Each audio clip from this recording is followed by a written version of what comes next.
G'day and welcome to this latest edition of the Raw Rugby podcast. It's that time of year. It's the final round. It's Super Rugby coming up, which means it's good news for some of the super sides in Australia, not so good for the Waratahs and if you're Darren Coleman. But it's a very warm welcome to discuss all of this, as well as a predicted Wallaby squad later on. Matt Toomua, how are you going, Matt? Good. Bonjour. You're over in France and I'm in Australia, so we're going international. The roles are reversed. You've just spent the last couple of months in Japan. Yeah. So, no, it's good. Slightly different time zones that we're working across at the moment, but looking forward to diving in to this because there's a lot going on around the world in world rugby. Hey, Matty, how's the move back to Australia been? Not easy when you've got a child. Oh, mate, stressful. I feel like I did it pretty well considering.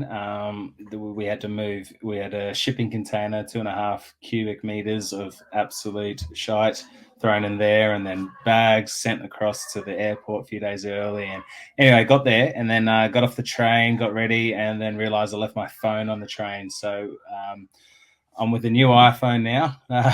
So I don't know. I was pretty annoyed by it, but it's got it stressful, and then having a little one makes it a little bit more stressful. But I feel I didn't forget my wife or my daughter, so phone's okay. I'll tell you what, it's probably a journalist's worst nightmare if you were to ever lose your phone, because your contact book would go with it as well. And yeah, I'm not that important, mate. Like maybe when I was playing for national teams now, but I'm a discarded player, so it's very much did anyone miss me? But no, look, WhatsApp and all that make it easy. But you've had a more eventful trip than I have. You've gone to England and in the hospital and. Yeah, so yes, off to France. I'm in France, in Paris at the moment, and that's because I've got a mate's wedding who I've known since I was 4 in Bordeaux next week. So, brought the family across a little bit early. But, I picked up a skin infection on my foot, which meant that I ended up in the American hospital in Paris on my second night here. And it's not necessarily a cheap thing when you go to a hospital from overseas and you're a foreigner, but hopefully the insurance comes in handy there. But you're Americans aren't known for healthcare, are they? Unfortunately. No. Apparently, that's what I said when I got the first suggestion to go there. But anyway, thank you to the hospital there, not too far away from where I'm staying. But looking forward to spending a bit of time in Paris, catching up with a couple of Aussie rugby players around the traps, Michael Checker in a little while, hopefully find out what he's been up to. And I know that his family lives here as well, and it's been 5, 6, 7 months since the Rugby World Cup. So what he's been doing over this time. So, lots to look forward to. And what about the scenes over the weekend at Tottenham, of all places, between Toulouse and Leinster? The European Championship Cup final goes to extra time, and Toulouse too good in the end. But, wow, what an occasion that was for World Rugby. Oh, it's amazing, isn't it? I was telling someone about on the weekend. I was like, this is as good as it gets for club rugby particularly, and something about club rugby is even better, I think, because you get that tribalism rather than the national stuff. But geez, it's good. And I don't know. The Irish are forever the bridesmaids, aren't they? They just they're great. Like if they were playing in the English Premier League and the game and the competition stopped at the end of the round robin, they would be amazing. But it's just those pressure games. They just don't do well, unfortunately, under that extra pressure. And it's twice now they've lost to. The other French team, Will Skelton's team, La Rochelle. La Rochelle. And of course, last year on home soil at the Aviva as well. And then now they, for all money, they look like they were definitely going to win this one. So, a little bit of mental things there, because I think on paper they've easily got the best team in the world, realistically. Yeah, the cohesion and everything else comes to fruition. A couple of things out of that, which I found fascinating. you're right to point to club rugby and how strong it is in this part of the world, but the scenes in Toulouse, the Red Army, it was the square just going off. If you haven't seen the footage, it is remarkable. It's amazing to see, and it kind of, for those in Australia who are frustrated at where rugby is in the country, in the national landscape, and the global landscape, you only have to, you'll get a smile if you see the scenes up north in France. But Anton Dupont, like, how good is he? I know Jack Willis was superb and made 1,000 tackles, and that's something to shout out. Richie Arnold unfortunately copped a red card in the second half, but Anton Dupont, he does it all. Kicks off both feet, makes try-saving tackles, gets on the ball to win penalties on his own 5-metre line after massive line breaks. He's just a phenomenal talent.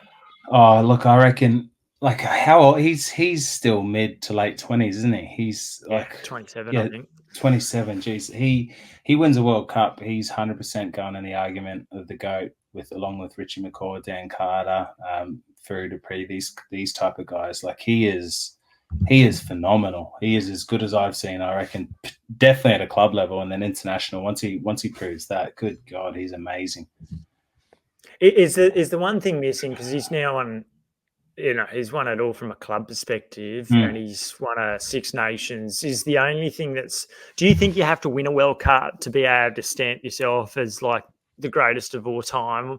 We know that Lionel Messi got it the other year in football, finally manages to get that top gong, and I think that cements his place in history. Is it for something like a Dupont? Like, you've played against Aaron Smith, who's just phenomenal. He's had it all, and just what a passing game, particularly. Will Genia in his prime was superb. I know you're a big fan of Ben Youngs, but Dupont, just his ability to manipulate the game. Yeah, I think when you're talking about greatest of all time, unfortunately, you got to look at scoreboard, and a World Cup has to. You've just got to. Because you can also look at guys like Sergio Parise or George Smith, even, like, guys who are easily in that conversation as well, but they just haven't been fortunate enough to be a part of those teams. But look, and it's well within the reach of the French, that's for sure. They'll be very, very dangerous come time over here. But I think you need to. It's probably, to be fair, it's also a guy like Richie Mo'unga. He for me, at a club level, he's as good as Dan Carter, but it's just that last little bit that he needs to get to it. But he's another guy who I think he's probably the best player in the world at the moment. But it's exciting. But unfortunately, if you are going to be mentioning that, you've got to get that Lionel Messi moment and win that World Cup. Well, Richie Mo'unga, and of course his brave Lupus in Japan, winning the title over the weekend, a massive upset over Panasonic. Bobby Dean's side. Yeah, and it was and the finish was classic Japanese. Dare I say it? The Panasonic have scored a try, won the game. They need to kick the kick from in front, and the time would have been up, and then classic TMO intervention. They've scrolled back about 3 or 4 phases, and there's a potential maybe forward pass, and it's just such a kind of like a wet blanket to an amazing moment. Pana really should have won that, but Brave Lupus, the Toshiba were good, and Richie can't stop winning. I think I saw a stat. It's like the amount of premierships he's had is ridiculous, and fair play to him. I retweeted that actually, because I was. It doesn't surprise me, because he he wins 7 titles with the Crusaders. He wins 4 titles with Canterbury from 2013, 15, 16, 17, and then first up with Toshiba. So it just bonkers that some players can go through and win it all, and then others, unfortunately, don't always get to be there on the last day and celebrate and lift the trophy. All right, let's turn our attention to a bit of Super Rugby. What caught your eye over the weekend? Some big wins, really, by the Aussie derbies. I probably didn't predict them to be that big. I thought the Rebels would show a little bit more, to be honest, and the Force, but I think they were really statement wins. The Reds, after a disappointing loss in Fiji, kind of coming back and saying, you know what, we are a step above the Force. We are a better team than that. And the Brumbies, for me, really shows that they are a team that has progressed. I'm not sure if they'll get to the final this year. But I think they've made improvements on last year either way. I think those type of wins really show that they are, they're a better team, a much improved team. What did you when you say that? Is that because of a particular reason with the Brumbies? Are they just missing something, or? They're missing the home semi. There's nothing. There's nothing massively from a tactical point of view. Like they're lacking a kicking game or a set piece or whatever. It's just the fact that I don't like. It's going to be a bit of a stretch for them to be in top two. If they're top two, they're a definite chance. But as it looks at the moment, they're probably going to have to play the Hurricanes in Wellington or the Blues in Auckland in a semi, and oh god, that's tough. I don't know. I've been unfortunate enough to play the Hurricanes in Wellington in a semi final, and that's it's a tough assignment for sure. Was that 2015? That was would have been So we went down to them there, and the Waratahs went down to Highlanders. The Highlanders, in Sydney. Yeah, it was a pretty disappointing weekend, that one. But ends up leading to a fascinating journey to the World Cup final. Yeah, so approaching the last round of the competition, 13 matches have already been played. The top three sides, Blues, Hurricanes, Brumbies, all on 11 wins. But there's a few bonus points, which is the separation there between the Brumbies, who are third, the Blues and the Hurricanes. So the Blues this weekend are going to take on the Chiefs. Like, that's definitely not a banker, but you imagine that they do end up winning that. The Hurricanes, you imagine, would put away the Highlanders comfortably. So, it'll be a tough one. The Brumbies are heading to Perth, the second year in a row where they're heading to Perth and HFPF Park late in the season, and they stumbled last time, but they took a significantly weakened squad. I wouldn't imagine they do that this year, given that there's potentially a home semi-final on the line if they get that far. Yeah, it's up for grabs. No, you're right. Actually, look, all things being equal, Chiefs can definitely turn the Blues over, and then the Brumbies just need to get a good win over there. But it is difficult. It's not. Yeah, what are you thinking? I just think that the Chiefs are on 43 points. Like, they're in fourth. They can't go above fourth. They can't get to third. They can't drop below the Reds in fifth. You would never imagine a New Zealand side goes, you know what, we're just going to realise that there's a no-win sum this game. Like, why necessarily break your backs to try to get a win in this late moment in the year when we're going to have a home quarterfinal a week later against the Reds? Yeah, the only thing being that if they do that, the mental kind of baggage that they will have if they do have a semi-final against the Blues after losing to the Blues. I know it might be different if they pick a weakened team.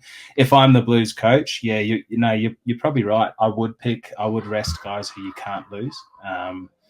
Because as you say, it makes no difference to them. However, I don't know. It's a hard one, isn't it? It is.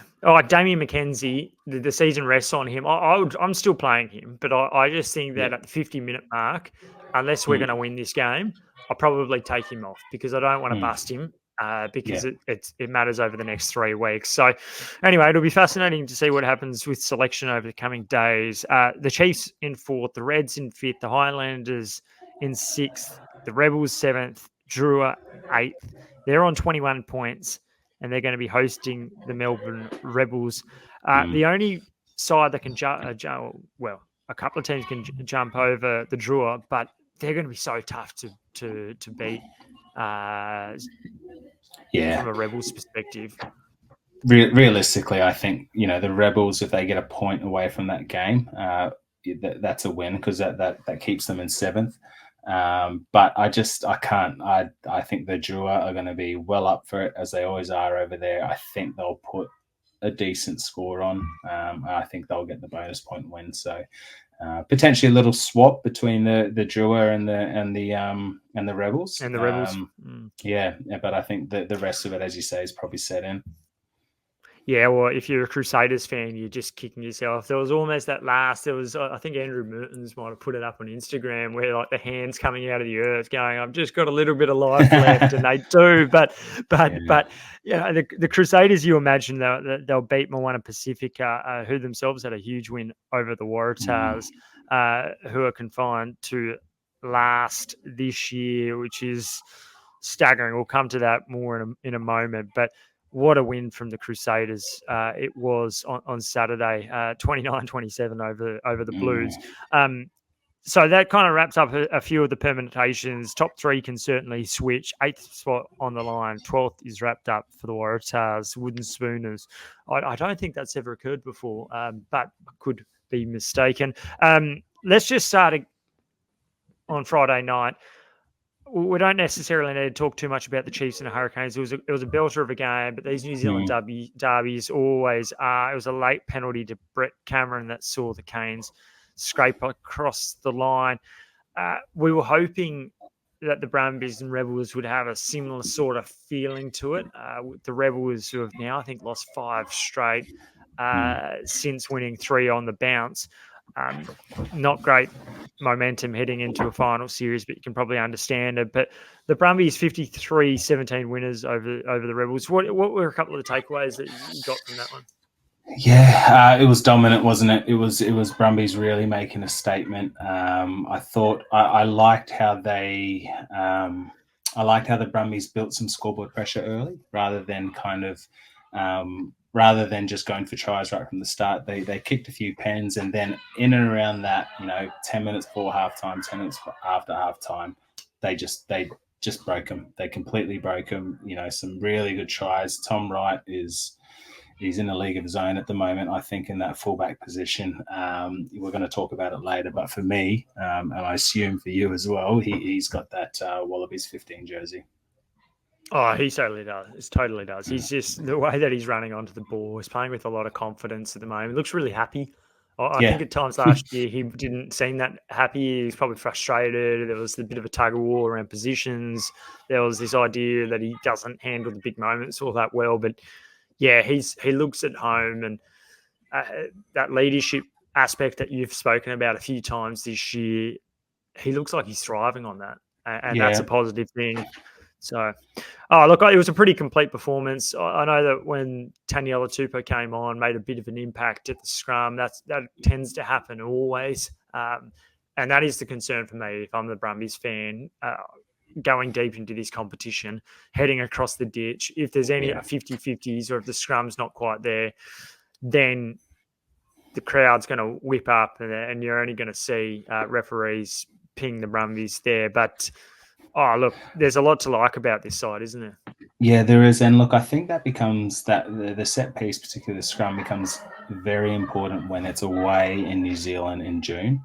You're probably an 80% chance of rain at that time.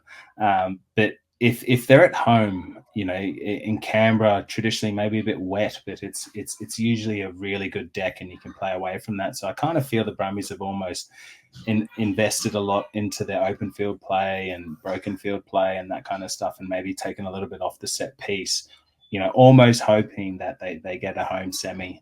So it will be interesting. I think if it's less of an issue if they're at home, just because it's usually drier, but in Auckland or in Wellington, where it's very windy and you can't predict where the ball's going, unfortunately, I think the scrum will be a bit of an issue. That being said, we are talking about a Wallabies, tight head and loose head. I do feel like maybe when push comes to shove, when it's a big game, they will step up. Yeah, you'd certainly like to hope so. And Billy Pollard, I've been impressed. He's just getting better and better each week. He's young. He was probably thrown in way too early to the Wallabies when he got a crack over in Argentina, but he's a good player. We saw as well the Brumbies probably understanding where their scrum is at the moment. They took a quick free kick rather than opting for a scrum midway through that first half, deciding, the Rebels' strength is probably their front row, particularly at set piece time. They kick for touch once or twice, even though that they won a scrum penalty, probably not wanting to chance it too much either. So Jordan Walisi, he's a guy that I reckon we'll talk about later on when we're talking about the Wallabies. he had his struggles at times on Friday evening. I think he's had a pretty good season, but we probably saw the best and worst of Jordan Wallaby at times across the night. Nick Frost, another player that I thought stood up and had a good one. I want to ask you this. Tamati Toomua, my understanding is not going to be given a contract extension at the Brumbies. It's been known for a good month. I'm not going to ask you why that might be the case, but oh God, I wouldn't know the answer to that. That's why, jeez. It's an odd one. He's not Wallabies eligible, and that is an influencing factor, I think, in this. Is there needs to be more test eligible 12s, but Stephen Larkham about a month ago said that Tamati Toomua had been their best player, their best back rather this year. I think Tom Wright's now got that mantle, but nonetheless, he's still been superb. He freed his arm with a great offload early on for the Brumbies to score a try, which was Jerome Brown finished it off in the end. But he's been in superb form this year, and to lose someone like a Toomua, I think he'll probably go to Japan, is my understanding, but that's a blow. Yeah, I don't get that.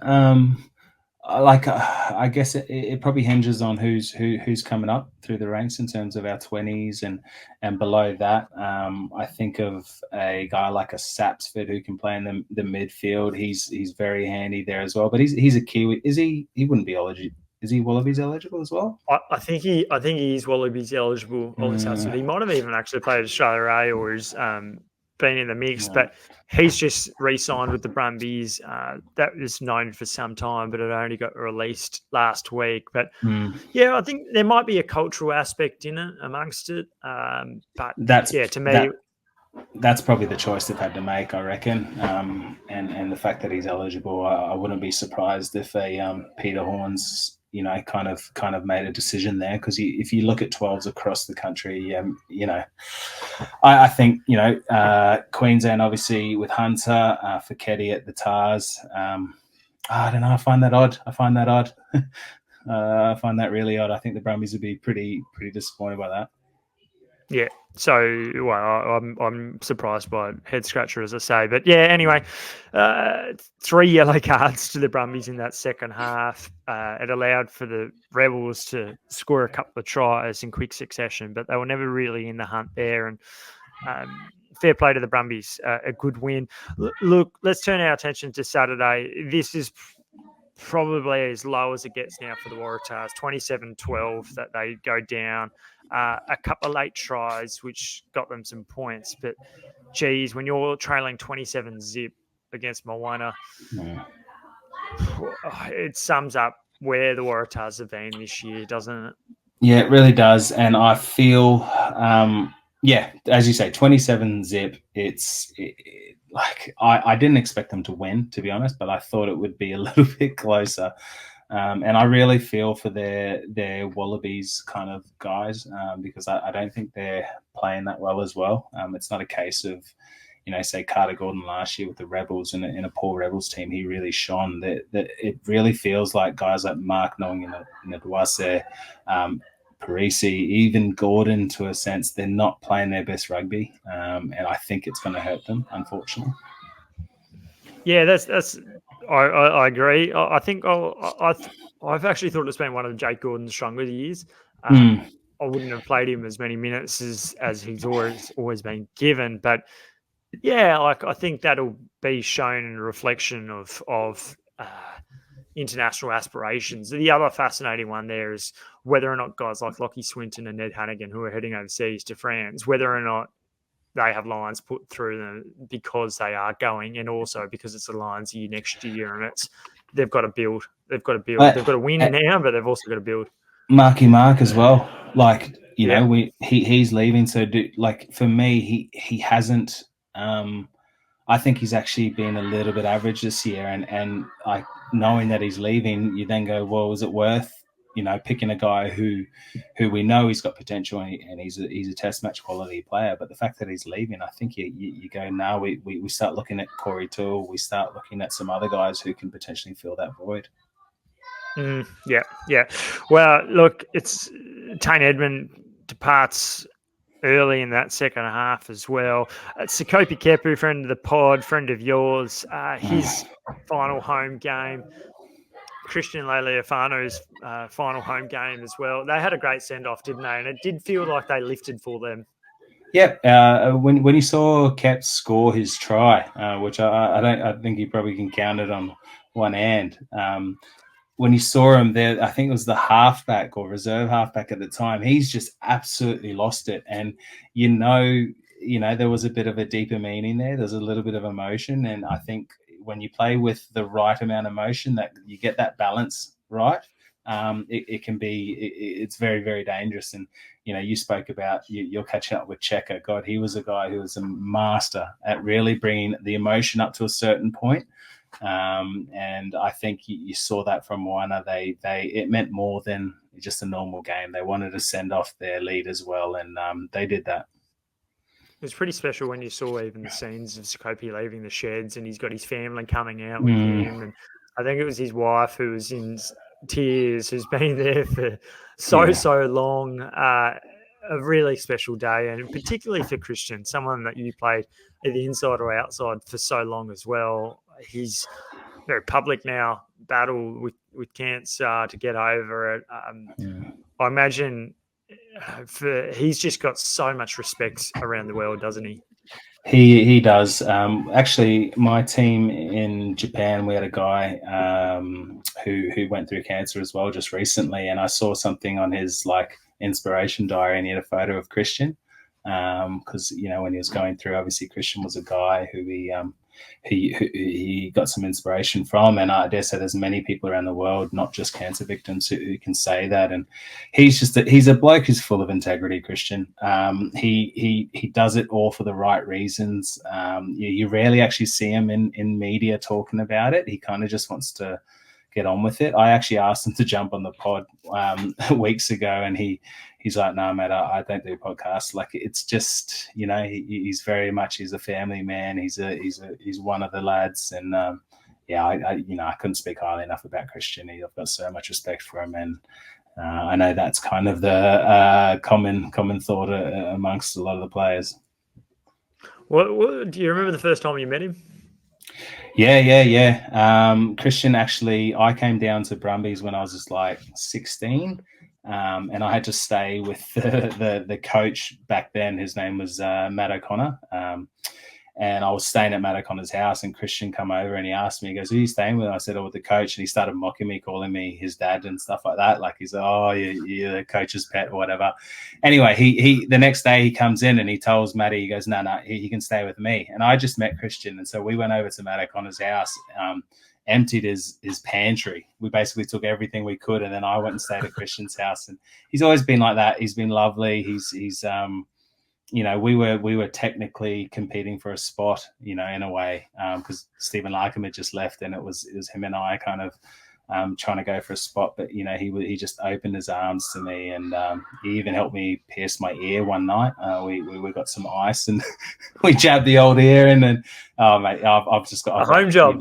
Yeah, it was. It was back when it was cool. Had a little mullet, and I thought, oh, ear piercing. That's what I need to complete the package. But no, mate, like I said, he's team first, and he himself second, and I couldn't speak highly enough of him. In many ways, there's test matches that I think about, and I think it could have turned and it could have changed if other events had been slightly different. Like Baby Watch, I think it was Christian Lealiifano in 2016, and he came into camp really, really late, but he had been in such good form that I thought if he had been able to be there for a week or so leading up to it, it would have just allowed for that continuity to be better and sharper and crisper. And then I think it was the Lions in 2013 where he got injured as well. And that was his time debut, hasn't I always think. been there. And it's a good point, because he has these kind of unfortunate events, right? And then he gets cancer, but then he comes back, and arguably, in my view anyway, I think he plays his best games for the Wallabies once he's back from cancer. That shouldn't be the case, but just over time, kind of character comes through. Early days, sure, circumstance, selection, injury, whatever, but a guy like that, his character's really shone through, and it's inspirational for all sorts of reasons, and I couldn't be happier for him. Yeah, totally. Bravo. Well said. Okay, let's move on to a game that not too many people would have seen the result finishing that way. And I say that in all due respect because every time I've picked the Crusaders this year, they've managed to lose. But wow, 29-27 over the Blues. It goes to show a couple of players get come back, key players like your Cody Taylors, your Fergus Burks, and instantly the shine, the polish starts to come back for the Crusaders. Yeah, I don't know how the Crusaders fans will be feeling after winning that, because if they lose that, they just go, "Oh yeah, we suck." Now they win that, and they go, "Oh god, like what's going on? Why weren't we doing that every week?" And that's top of the table Blues, like it's not it's by no means a mean feat. Like they've done very very well there. So yeah, I don't know. I'm sure Scott Robinson's happy that a guy like Cody Taylor's back and fit, playing well. There'll be all sorts of ramifications there, but I think in a weird way, I think it will only just frustrate the Crusaders fans anymore. I think it'll frustrate them as well, knowing that Fergus Burke is off to Saracens.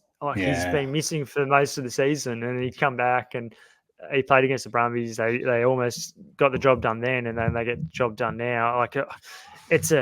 It's a real blow for their strategic planning for the Crusaders to invest in someone and then for them to leave so quickly. But you can understand why it happens. But there's a fair bit of talk, New Zealand rugby trying to get Richie Mo'unga back out of his contract to come back to New Zealand. What that means from a Super Rugby perspective, who knows? There might be a bit of some inventive manipulation of contracts and eligibility laws to ensure that he might be able to play for the All Blacks. But do you think he's as essential as what people are making it out he might, or Scott Robinson thinks he is? He's obviously been with him for about a decade or so.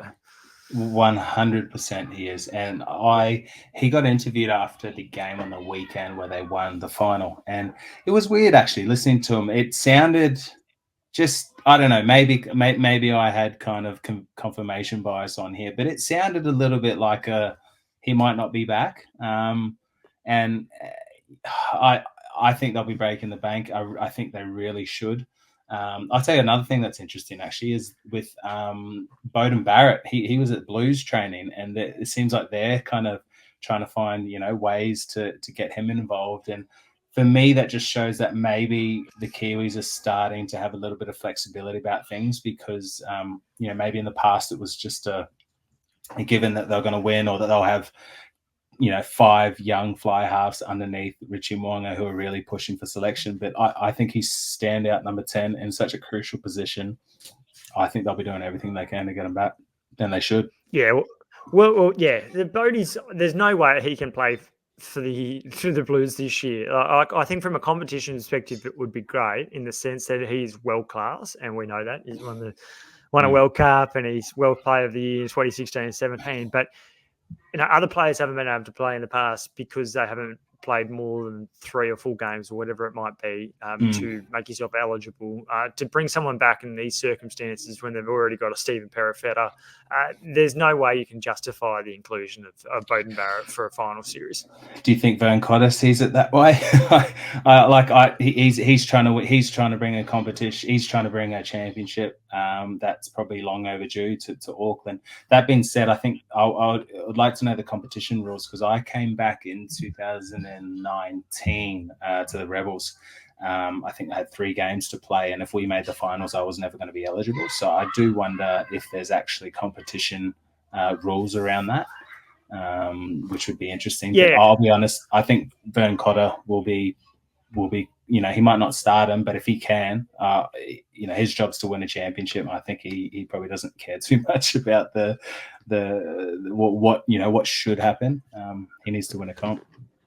Well, if nothing else, it's Scott Robertson will be happy for him to be training and keeping fit, keeping sharp ahead of an England series. And it probably confirms the fact that there are concerns around Damien McKenzie at fly half, whether or not they think he's a starting 10 option. We all know that he's totally test standard, international quality is, but whether or not he's a starting 10, that's always been the knock on him. But yeah, phenomenal win from the Crusaders. You imagine that they put away Moana Pacifica this weekend, but that will mean it won't really count for too much if the Drua manage to get past the Rebels in Lautoka. The other game I want to talk about, Reds and the Western Force, 3 tries to Tim Ryan. Oh my God, he just keeps making this competition look pretty easy for a rookie winger. Unbelievable how he's taken to Super Rugby. Unbelievable, and he's just a bloke who with so much intent. You want him to score, don't you? Like, he's wily. And to be fair, he's not just putting the ball over the line. Like, he might be in some of the tries, but beforehand, he's breaking some tackles. He's making some good players, look a bit silly. And it's exciting. I think it's great. I saw some of the photos later on with people they've got shirts made up of the junkyard dog. It's kind of cool, getting excited by that, I think. So it's it's great. It's probably been almost since Nick Radiki Cummins, Sama? really. Radiki Sama, a bit of a cult kind of hero. Yeah, 100%. And usually the cult heroes that they call cult heroes, it's usually because of their hair. It's an afro or camo with the strap and whatnot. It's actually seen someone with a cool nickname that God fits Queensland to a T. And yeah, it's it's good. It was a good win from the Reds. Like I said, I felt like they just kind of wanted to make a statement that they are well and truly in the top 2 Australian teams, and they kind of put that to bed against the Force. So it's nice to see. Nice to see Tate do a couple little kicks from the base, attacking kicks, very Danny Kerr like. I think I personally feel it's quite underused, particularly when you've got advantage. Where your teams always go to the 10 and he kicks across. It allows defense to kind of readjust a little bit. But if you've got a halfback who can just snap one from the deck, it's incredible. Which had another dimension of his game, but also because kicking's not been probably one of the knocks for Tate McDermott, but also it showed another dimension for Tim Ryan. I know he's been able to finish tries, be able to climb over someone, and I know that his opposite that day was on debut in Leahy, but that was the first of 3 tries. And look, good to see Sarah Uru back as well. He's a guy that continues to impress. So much versatility. Tom Liner. We might be talking a bit more about him later on. We haven't discussed what our 23s might be, but once again, he looks composed. He doesn't mind the physicality of it all, does he? Like, he's got the bandages around his head. He looks like he's gone through war, but he still doesn't change his emotions whatsoever. Like, he's unflappable, I reckon. Yeah, I agree. He's calm as, and that's been usually when new fly halves come on the scene, it's because of a step and offload. Whereas he's kind of come on and it's his composure that's really stood out. When Finau's, rearranged a few ribs on him, he's got up. There's been a few times he's been targeted. And he's got up and he's played well, and I think that's really cool because I know in teams when you got a young fly half, the way you earn the respect is usually that physical stuff because people can acknowledge that he's probably a bit more skillful than everyone else, but he's controlling the game well. I think you see Hunter jump into fly half a lot. You see Jock Campbell jump into second receiver a lot, and they've got that kind of playmaking balance really, really neat there. And it's not a case of, say, the Rebels where everything hinges on Carter, and you saw without Carter on the weekend, they really struggle. But the Reds have got a lot of guys who are good ball carriers, good passers, and got that triple threat. And I think that helps a guy like Tom Liner kind of develop, which is it's good to see. The other thing that stood out to me on the weekend was in that game, Toomua, Allen and Hodgman, they decided we're going to just pick up the ball at the base of the ruck at times, go through the middle, and they rolled up their sleeves. It was they were totally beaten around the ruck area and the physicality of it a couple of months ago when they played in Perth, but that was a bit of a, we've got to make up for the other month because they were top notch. Yeah, and look, I think if you look at the way that the Reds have gone about their recruitment and really shoring up that front row, and then the Force maybe have gone a little bit different to start. I think that's the Force really need to probably go down that route now. Because for me, the Force, if you saw them on a Thursday training session, you'd say they're one of the better teams in the comp. They have beautiful shape. They've had a lot of cool little inventions. I've seen Donaldson start in like the forward pod shape, then he's received it out the back, create the extra man. A few other loop plays they've done. They're a really pretty tactically good team. But it's the contact area. It's that kind of stuff they lack at the moment. You know, they're kicking. You see them kicking quite a lot. Once again, they kick more than any other team. Yeah. Well, and it's a very Kiwi thing because often the Kiwi teams kick the most, ironically, but they score the most tries as well. So it's weird. The Force, I feel like on paper they have got things kind of together, but they've probably just missed that physical aspect, the contact area, the rugby part of it. So yeah, I still like what they're doing there. I just think it'd be really interesting to see where they go with recruitment in the next year. All right, we've been talking about it all pod. Let's get into all of this discussion. I think it was appropriate to leave it until the last round of the competition to work out who's who in the zoo. I'll probably put a story together from my side anyway after the regular rounds finish this weekend. But let's just jump in there a week early with you. Let's start it off, I think, the front row, and we'll talk about the bench because it's like for like to have a starting front row and a reserve front row. But in other positions, we will wait and see, and we'll do a 23. So I'm interested to see. Okay, let's start. It's Wales. The squad can very much change for the Rugby Championship, but first test of the year against Wales, new coach, I imagine you want to come out and make a statement and try to win. You don't want to be planning ahead. 100%. You've got to win, and you should win. Realistically, like all things being equal, Wales embarrassed us at the World Cup, and they were in absolute all sorts. So there's a little bit of history there. Wallabies, we had the Welsh for years and years and years, and I think they've won the crucial ones recently. So you've got to win, and I think Joe Schmidt will be, rather than like maybe what Eddie did at the World Cup where he's looking further ahead, Joe Schmidt's like, no, we got to create winners, and I think he'll go with that kind of mindset. Yeah, the changing the guard will be also important, and also I think breaking the Sydney kind of hoodoo. Sydney has been a shocking place for the Wallaby sides and also the Waratahs, but I think it's just the one win in Sydney since 2015 from a test perspective, and that was against Samoa in the lead up to the 2019 World Cup. So it's not a place that is a happy hunting ground, that's for sure. No, it's an interesting one too, because I remember thinking that even when I was back playing it, but a lot of the times the big games are taken to Sydney. So like it's not necessarily that Sydney just sucks to play. It's usually that you're playing the better teams, you're playing your Englands, you're playing your All Blacks in Sydney because, they're the kind of, they grab the crowd. So look, they need to win. There's no excuses. The Welsh, Wales rugby, for anyone who follows it, are in absolute all sorts. So, you be expecting a win for sure. Agreed. All right, front row. Why don't you lead us off here? What do you think? You coward. Front row. So I'm going to go front row and bench. So front row, I'm going very boring. James Slipper, Matt Fessler, and Allen. On the bench, I'm coming with in what I think is our strongest scrummaging front row. And I'm going Jordan Walese, Angus Bell, and Taniela. Right. Okay. I'm going to tell you that Angus Bell's not going to be fit yet. So who would it be then if he's going to come in?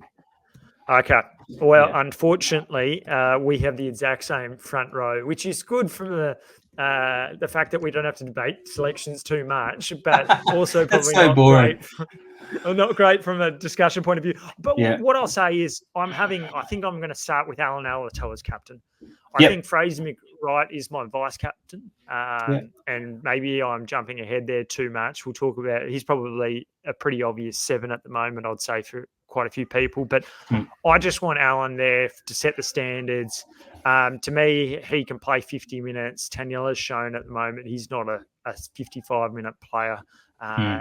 And we need to see a bit more durability out of him as well. I think Matt Fesler's throwing, he's shown that he's pretty clinical. He's pretty calm. He's got the best throw. He's good around the park.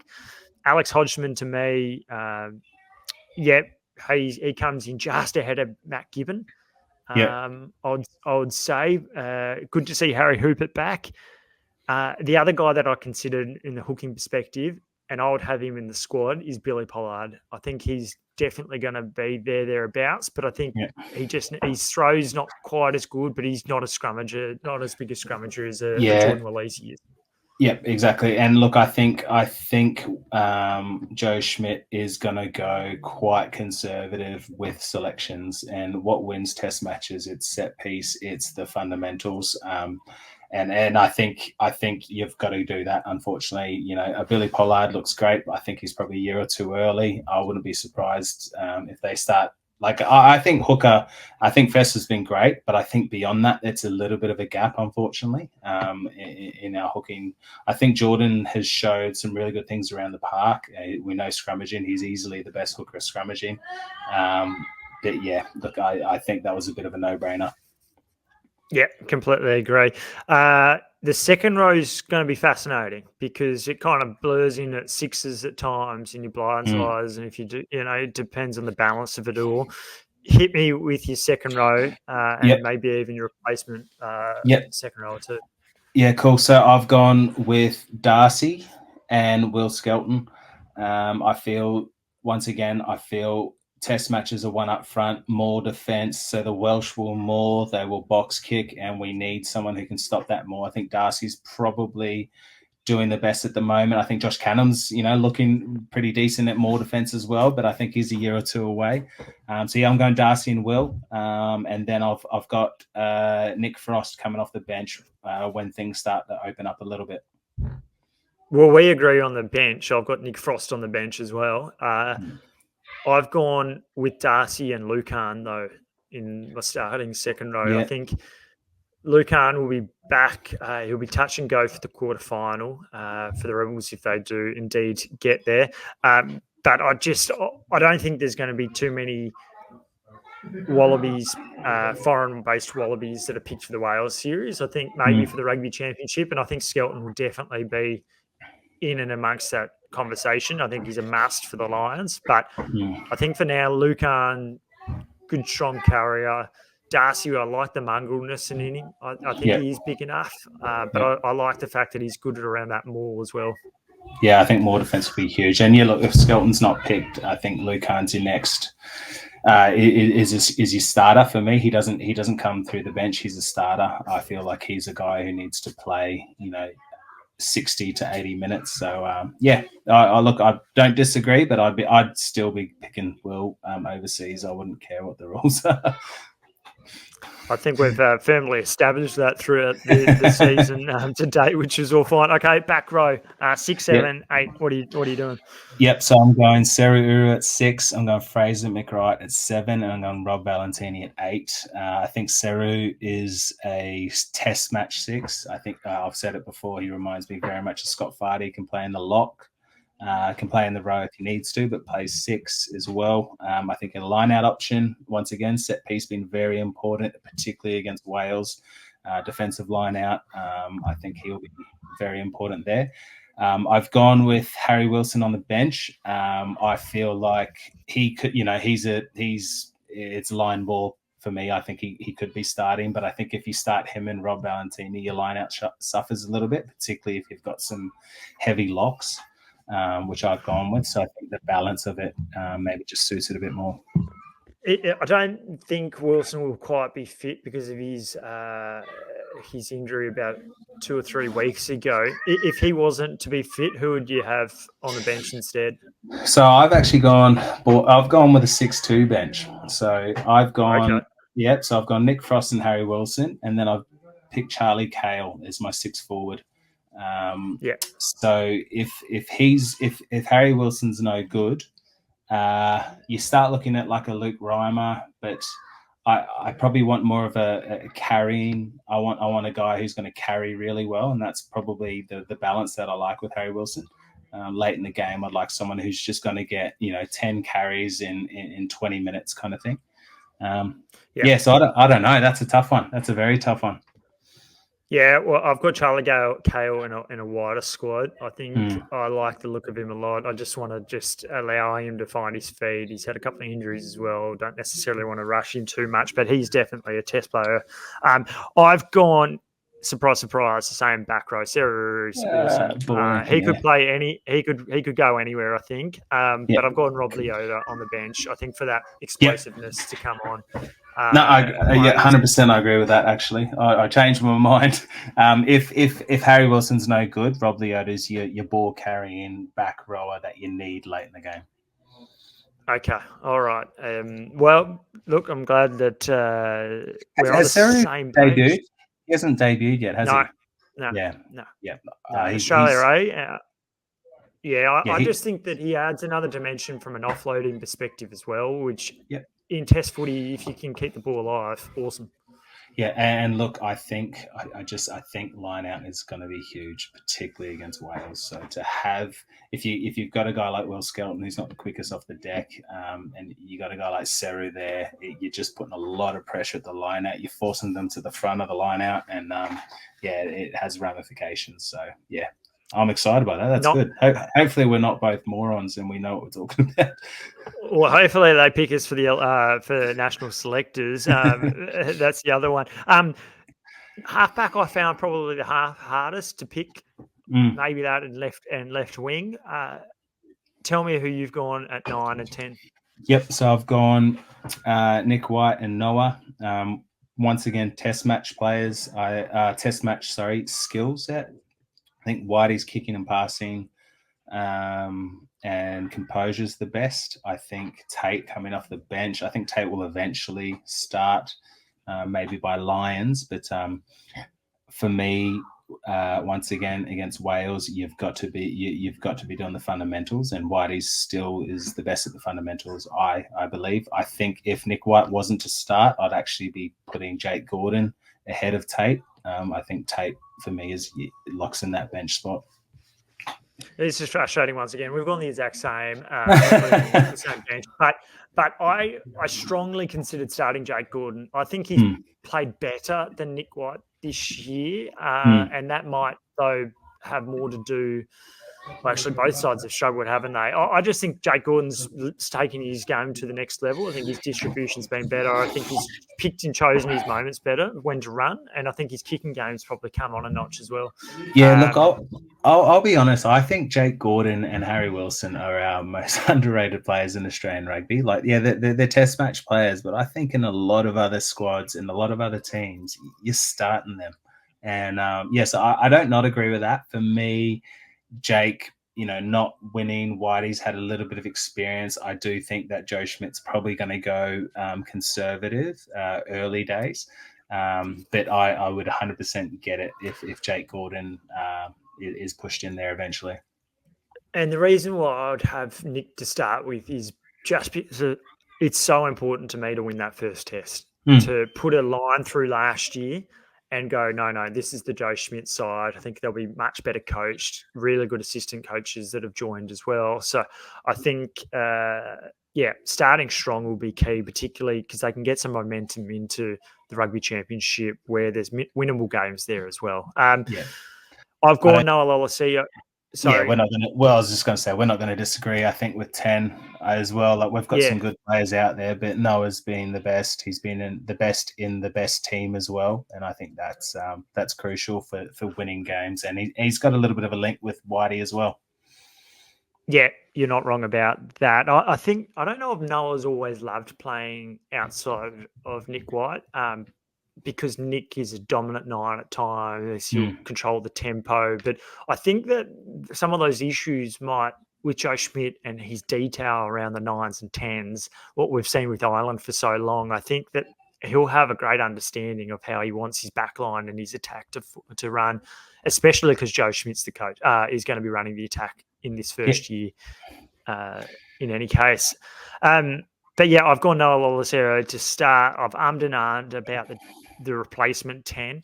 If Carter Gordon goes, which is possible, if he leaves rugby, leaves rugby to go, and I reckon there'll be a decision before the test series.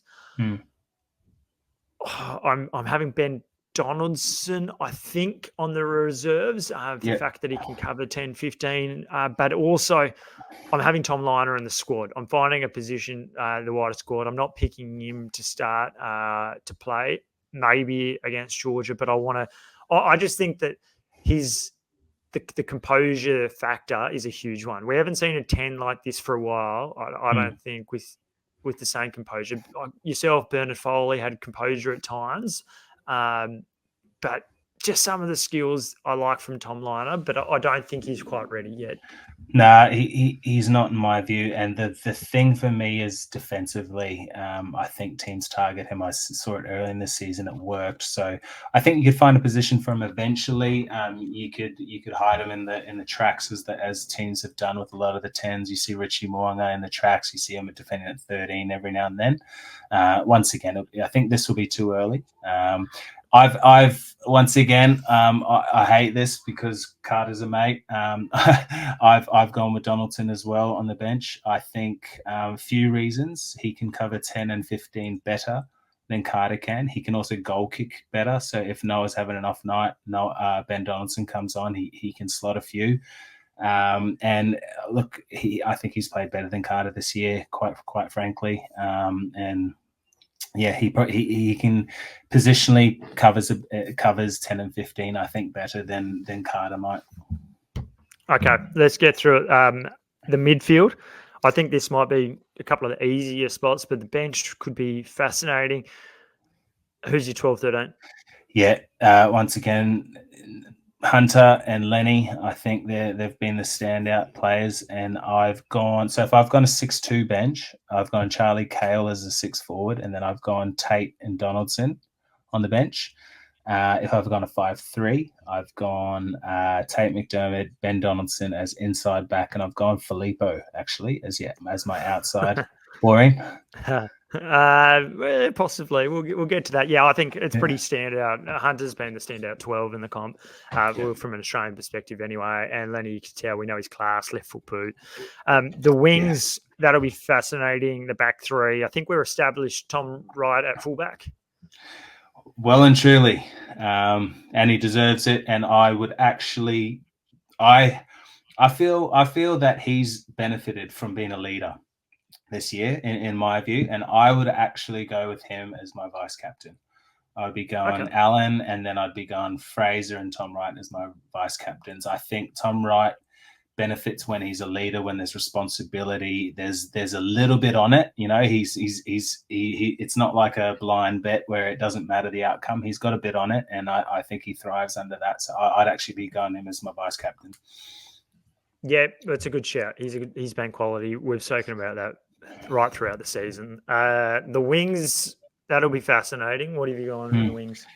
Yep. So I've gone Marika, and if he's not selected because of so left wing, that is, and for me, left wing needs to be your fastest and your best finishing wing, because it's a right to left pass, which is what annoyed me that Corey Toole wasn't on the left wing a few weeks ago. But I'd be going Marika to start. If he's not eligible, I'd be going Corey Toole. And on the right wing, I'd be going with a little bit more balance, maybe someone who can kick, in Andrew Kellaway. I promise you, we haven't actually spoken about. Oh no! Have you really gone the same thing? I've gone the exact same.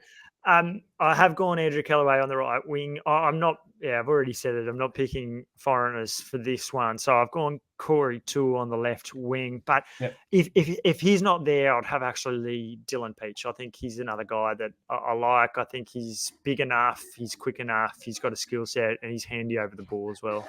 The only other one I was thinking was Marky Mark, because he has the in the air, he's better than anyone we have really in the air. For me though, the fact that he's leaving, and he's not, in my mind, he's not playing well enough. I wouldn't be picking him, but he's the only other one that I think, if you look at the balance, so you got Tom Wright, who's kind of your triple threat, Andrew Kellaway similar, and then you have someone who's just all out gas at 11.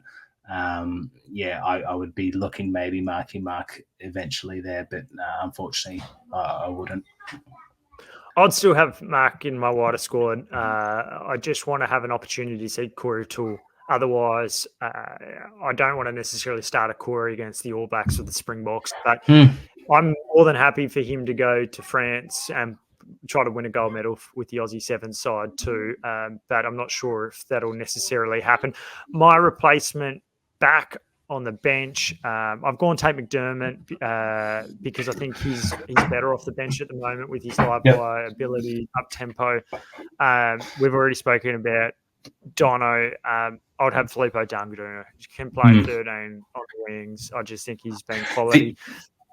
The only other one I would potentially, and these are so once again, Marky Mark for me is he's not picked because of a poor team performance. Jake Gordon, same thing. Is Parisi? He's probably for me. He's that 23. He can cover the centers. He can cover the wings. He's the guy as well who I feel like is probably I would have picked him early in the season, but he's another guy. I think you swap him in Filippo. It's a line ball, but he's probably been the victim of a poor team season.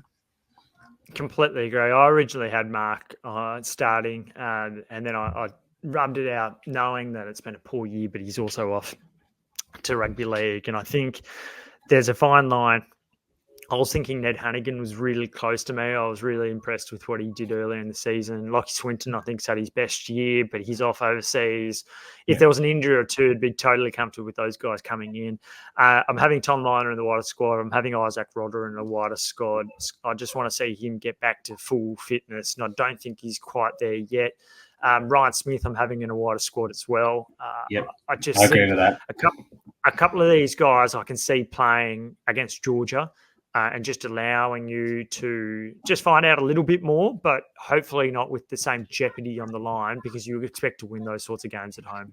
Yeah, I wouldn't. I know this sounds. I wouldn't be Georgia. You wouldn't be experimenting too much. No. You'd probably go a couple. So like your Ryan Smith's a good one. Like where do you experiment? For me, maybe a couple of the tidies in a game like that, because that's a game that they're gonna, they're really going to be up against it.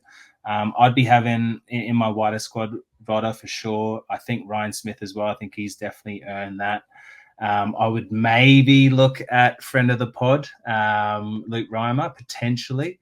I think that I think he could potentially be our second best on baller in the country. Carter Gordon for sure. Fiketti, I think he deserves to be in that wider squad. He probably slots in at 12 if anything happens to Hunter. I think that. I'll tell you the other couple of guys that I think will not necessarily be there just yet, but Isaac Kalia from the Rebels, their loose head. I think he's young, but he's going to get better and better. Mac Riley, I've been so impressed by him all year. And my understanding is that Les Kiss, he's a guy that's been around but not really had many cracks. But Les Kiss just loved the fact that he picked up his game plan quicker than everyone else at the Reds, apparently. So that's the reason why he got early opportunities, and he's just looked at home on the left wing. He's kind of reminded me, I know it's the head key, but he's reminded me of your Mac Hansons, just being able to, the decision-making's been really sound. Yeah, he's a guy who he's as I said before, if you look at your wingers and that, he's your winger like an Andrew Kellaway who can play fullback. He's a decision maker. He's got that triple threat. I think he's been great as well. I think it might be a bit early, and unfortunately, because I think we've got some decent guys in the backfield. I'd be going Josh Canham. I think I'd like to see him in a